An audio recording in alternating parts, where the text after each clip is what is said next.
할렐루야. 성경을 알자. 힘써 알자. 바이블 파노라마.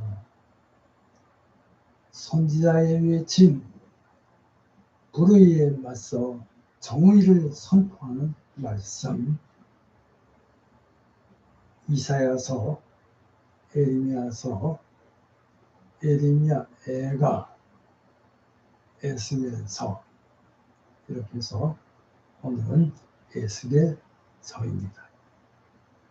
말씀은 에스겔서 37장 11절에서 12절까지의 말씀이 되겠습니다.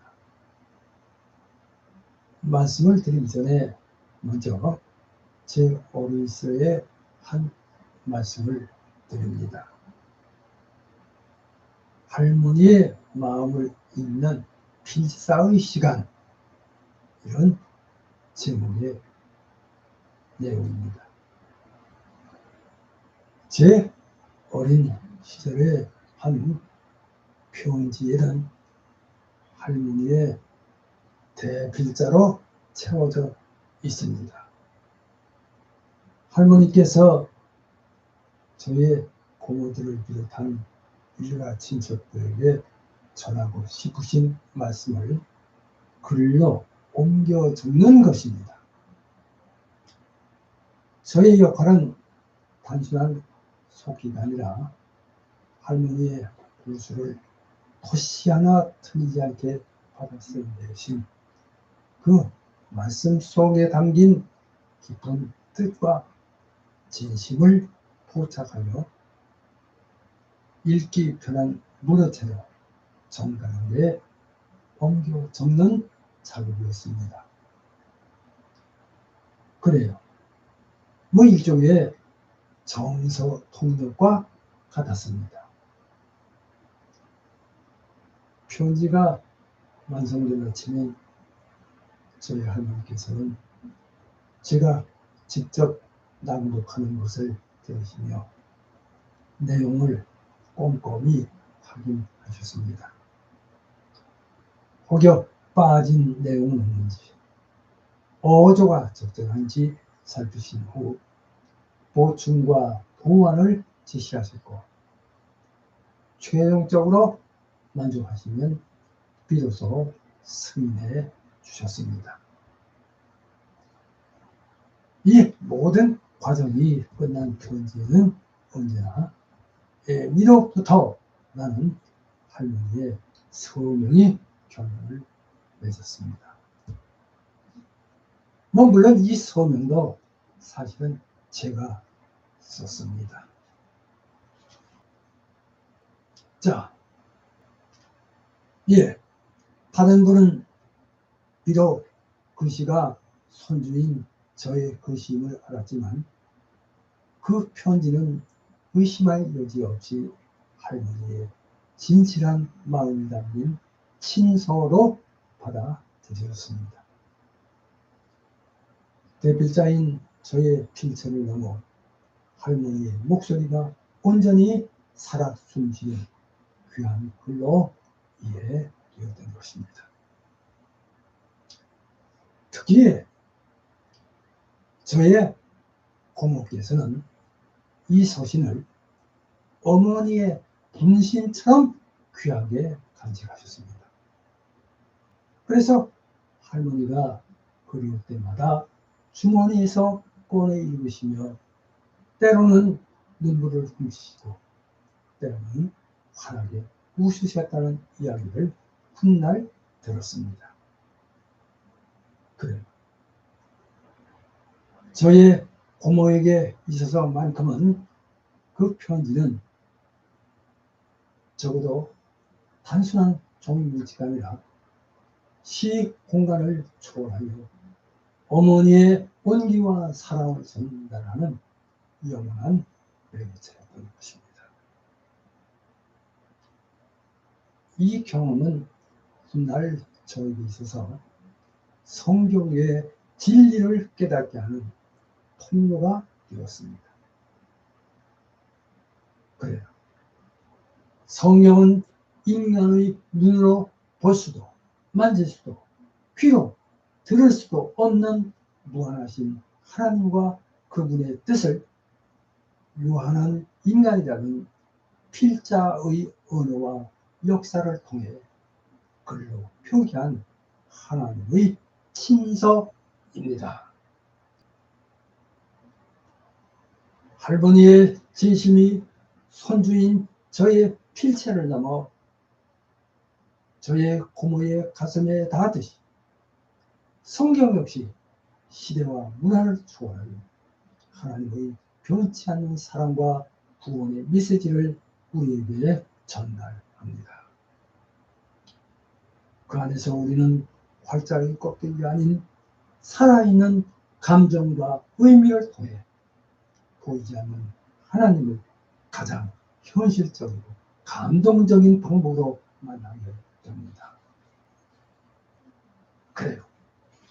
이 모든 필사의 순간을 통해 우리는 가장 위대한 성경은 결국 보이지 않는 하나님의 사랑을 세상에 드러내는 통로가 되는 것임을 배우게 됩니다. 자, 에스겔서 오늘 강의하는 이 에스겔서는 구약 성경의 26번째 책으로서 바벨론의 2차 침공 때 여호야긴 왕과 더불어 포로가 된 에스겔이 바벨론의 그발 강가에서 소명받고 포로된 유다 백성을 향하여 본토 회복의 소망을 선포하며 위로와 용기를 북돋은 기록입니다. 자, 특히 환상과 비유 그리고 묵시와 상징적 표현들을 많이 사용해 하나님의 백성이 장차 누릴 영원한 새 예루살렘, 그러니까 이 천국의 소망과 비전을 제시하는 에스겔서 전체를 요약하여 강의합니다.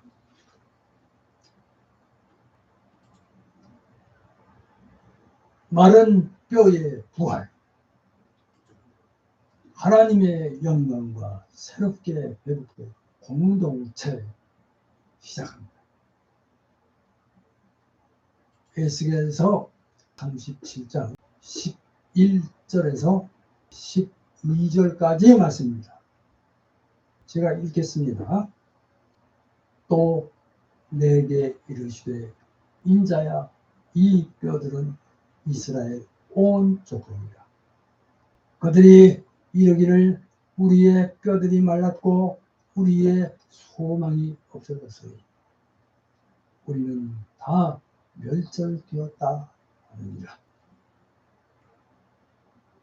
그러므로 너는 대언하여 그들에게 이르기를 주 여호와께서 이같이 말씀하시기를 내 백성들아 내가 너희 무덤을 열고 너희로 거기에서 나오게 하고 이스라엘 땅으로 들어오게 하리라.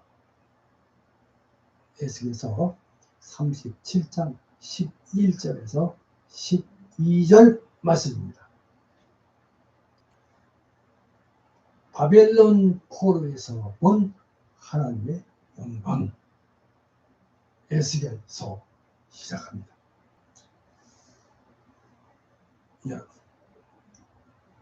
오늘 이 시간에 저는 이제 구약 성경의 26번째 책인 에스겔서 전체를 요약하여 강의하고자 합니다. 자,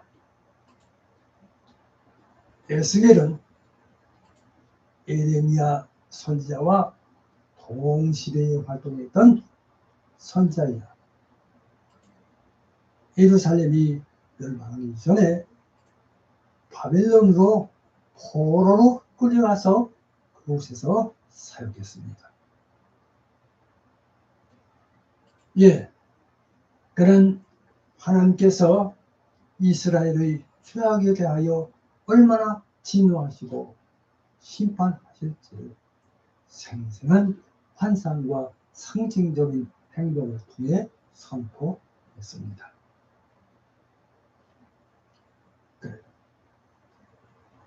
에스겔서는 인간의 이성으로는 도저히 상상할 수조차 없는 하나님의 영광과 죄악으로 인해 벌어진 것 같은 상황 속에서도 자신의 백성을 결코 포기하지 않으시는 하나님의 그 놀라운 회복 계획을 담고 있습니다. 자, 이 에스겔서는 우리가 흔히 겪는 절망과 고통 속에서 하나님의 거룩하심과 공의를 깨닫게 하시고 아무런 소망이 없는 것 같은 현실에서 어떻게 하나님의 구원 역사를 이어가는지를 보여줍니다. 자, 오늘 말씀을 통해 이 에스겔서 속에 담긴 심판과 회복의 메시지를 발견하시고 성령의 능력으로 다시 살아나는 믿음의 삶을 살아가는 은혜가 있으시기를 주님의 이름으로 축복합니다.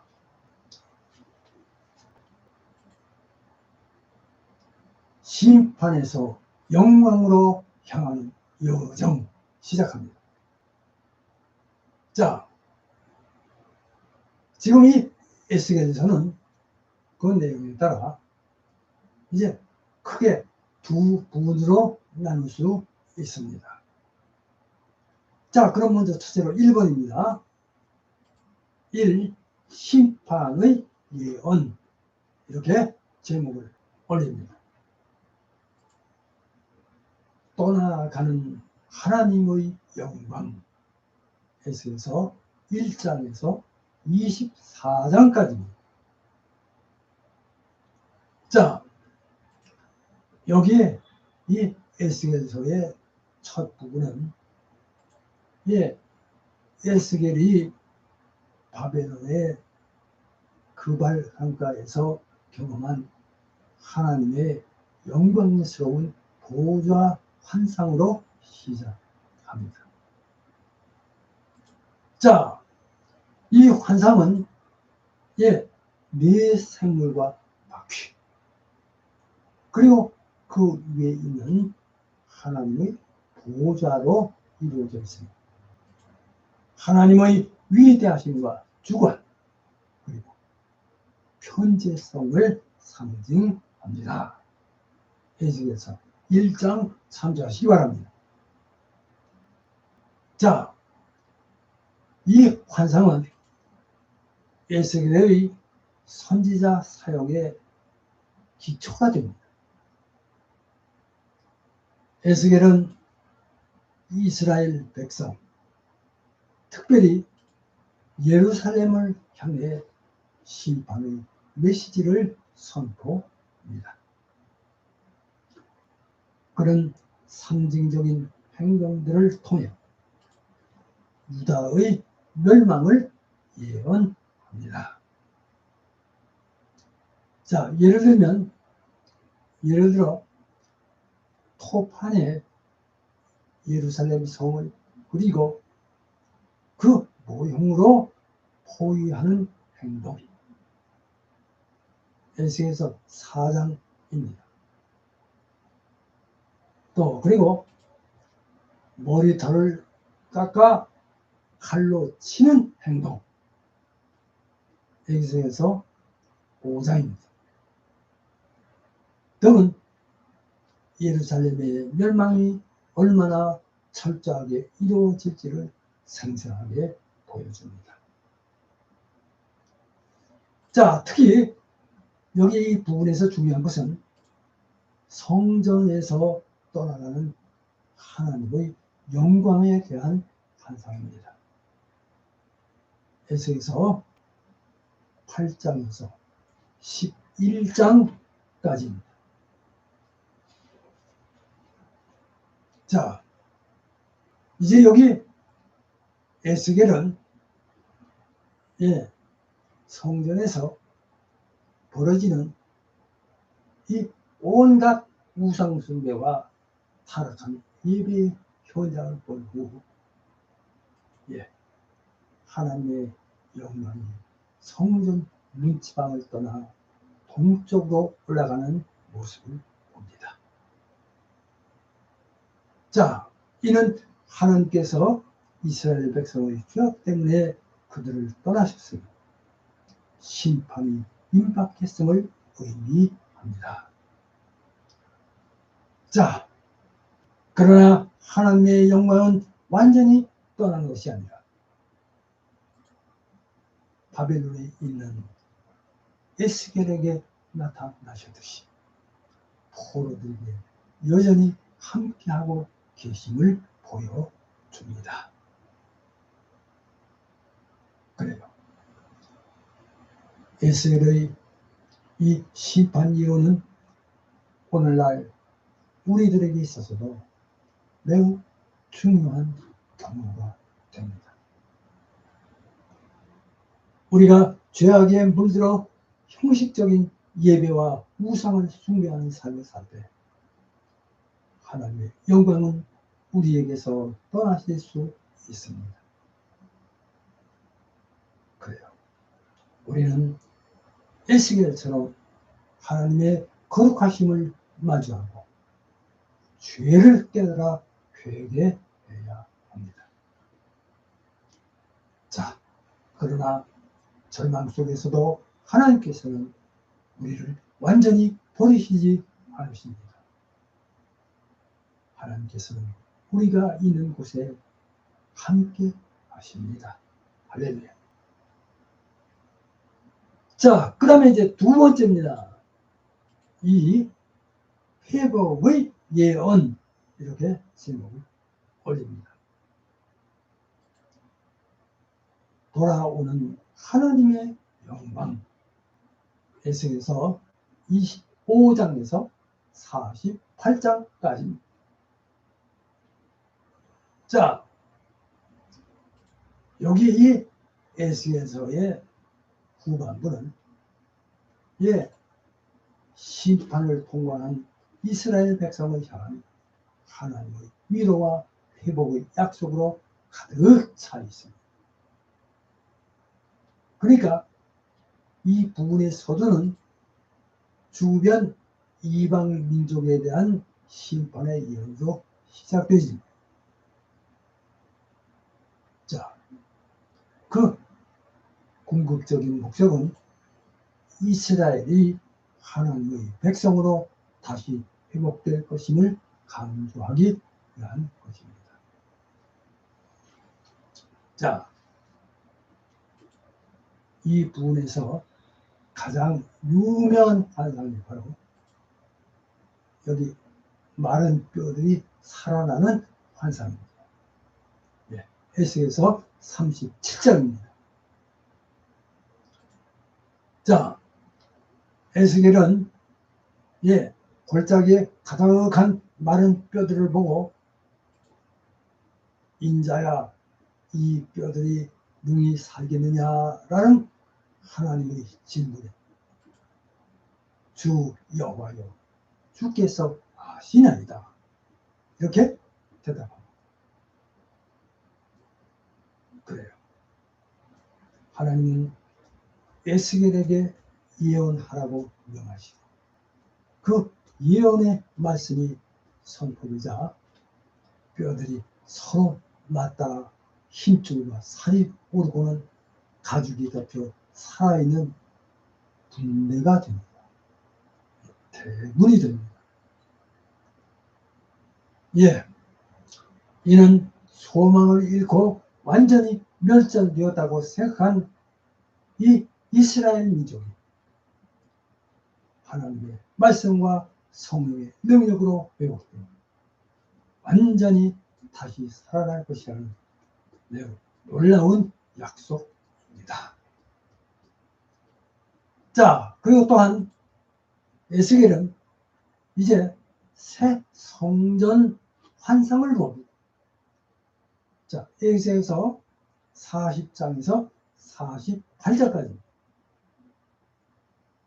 여기 이 환상은 하나님의 영광이 성전의 동문을 통해 다시 돌아오는 것을 보여줍니다.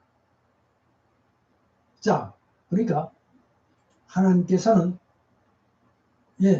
여기 에스겔서 43장 7절 말씀입니다. 제가 읽겠습니다. 내가 이스라엘 족속 가운데 영원히 있을 곳이라. 에스겔서 43장 7절 말씀. 이렇게 말씀하시며 이제 새롭게 지어질 성전에서 흘러나오는 물이 강이 되어 모든 것을 소생시키는 환상을 보여주십니다. 에스겔서 47장입니다.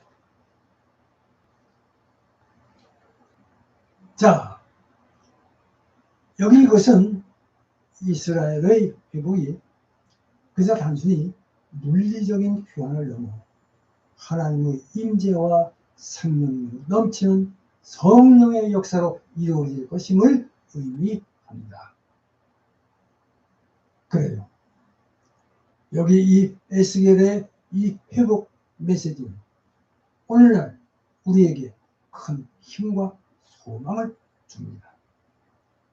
우리의 삶이 마치 여기 이 마른 뼈 골짜기처럼 정말 소망 없는 것 같을지라도 하나님의 말씀과 성령의 능력은 우리를 다시 살아나게 할 수 있습니다. 그래요. 우리는 하나님께서 주신 새로운 영, 성령과 새로운 마음을 통해서 에스겔서 36장 26절입니다. 우리의 삶을 정결케 하고 성령의 능력으로 충만해져야 합니다. 하나님의 영광이 우리 가운데 다시 임하실 때 우리의 삶은 생명력으로 가득 차게 될 것입니다. 할렐루야. 자, 이제 결론의 말씀입니다. 결론. 회복될 공동체. 하나님이 함께 하시는 나라. 오늘의 결론입니다. 여러분. 지금 이 에스겔서는 이스라엘의 비극적인 멸망과 그 이후의 놀라운 회복을 담고 있는 책입니다. 이 책은 죄악에 대한 하나님의 주dom한 심판을 보여주지만 그 심판의 목적이 하나님의 백성을 완전히 멸망시키는 것이 아니라 하나님의 영광을 먹이는 거룩한 하나님의 백성으로 회복시키기 위함이었음을 보여줍니다. 할렐루야. 이 에스겔서의 핵심 메시지로는 바로 하나님의 영광, 마른 뼈의 부활, 그리고 회복의 소망입니다. 하나님의 영광은 죄악 때문에 곳에서 떠나지만 회개하는 백성에게 다시 돌아오십니다. 자, 소망이 없는 것랑 같은 절망 속에서도 하나님의 말씀과 성령의 능력은 우리를 다시 살리십니다. 하나님은 당신의 백성 가운데 영원히 함께 하시며 영적인 회복을 통해 우리의 삶을 완성하십니다. 오늘날 우리의 삶에서도 바로 이 에스겔서의 교훈을 통해서 우리 삶의 무너진 곳을 돌아보고 하나님께서 주시는 말씀과 성령의 능력으로 다시 일어서야 합니다. 여기 마른 뼈가 살아나듯이 여러분의 삶에도 하나님의 영광이 가득하기를 기원합니다. 하나님께서 저와 여러분에게 주신 회복의 사명을 감당하는 복된 성도가 되시기를 우리 구주 예수 그리스도의 이름으로 축복합니다. 회복될 공동체, 하나님이 함께 하시는 나라, 오늘의 결론입니다. 기도합니다.